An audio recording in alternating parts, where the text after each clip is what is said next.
L'importance de la clause bénéficiaire. L'assurance vie permet de se constituer une épargne, mais également de transmettre un capital hors succession ou dans des conditions fiscales favorables.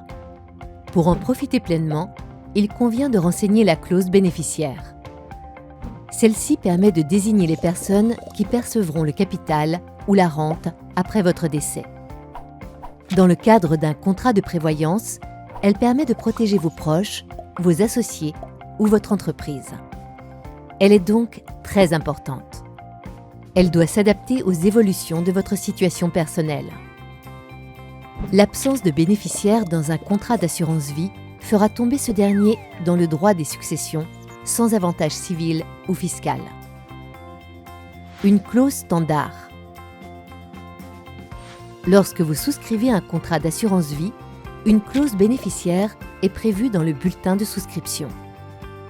Elle stipule que les capitaux disponibles seront transmis au décès du souscripteur, à son conjoint non séparé de corps ou partenaire lié par un PACS, à défaut, ses enfants nés ou à naître, vivants ou représentés par parts égales, à défaut, aux autres héritiers.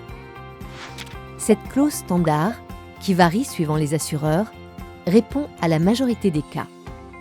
Mais il est également possible de rédiger une clause personnalisée.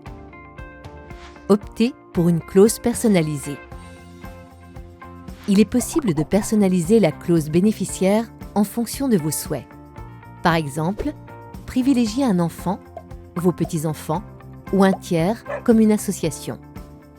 Vous pouvez également prévoir une répartition différente selon les bénéficiaires. 50% pour mon fils Pierre, 40% à mon épouse Sophie, 10% à mon petit-fils Jules.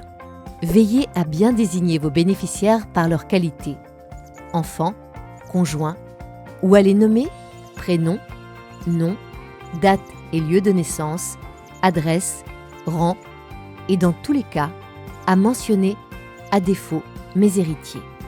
En cas de renonciation ou de disparition de l'un des bénéficiaires, il est conseillé de désigner des bénéficiaires en second. Dans tous les cas, bien renseigner sa clause bénéficiaire facilitera le versement des sommes dues. La clause peut être rédigée directement dans le contrat d'assurance vie. Mais vous pouvez la rédiger dans un testament déposé chez votre notaire. Dans ce cas, signalez-le dans votre contrat. Attention, quelques précautions s'imposent, notamment si les bénéficiaires ne sont pas vos héritiers réservataires, c'est-à-dire détenteurs de plein droit d'une part minimale de la succession. Le juge pourrait réintégrer la valeur du contrat dans la succession si les primes sont considérées comme manifestement exagérées. Faire le point régulièrement. La vie n'est pas toujours un long fleuve tranquille.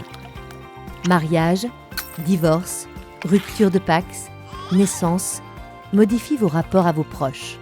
Il faut donc revoir régulièrement cette clause, qu'elle soit standard ou personnalisée, afin qu'elle soit adaptée à votre situation et à vos volontés. Pour la modifier, vous pouvez vous adresser à votre assureur ou à votre notaire en respectant les modalités en vigueur. En bref, la clause bénéficiaire est un élément clé d'un contrat d'assurance vie.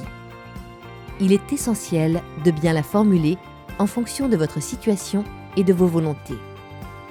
N'oubliez pas de la faire évoluer si nécessaire.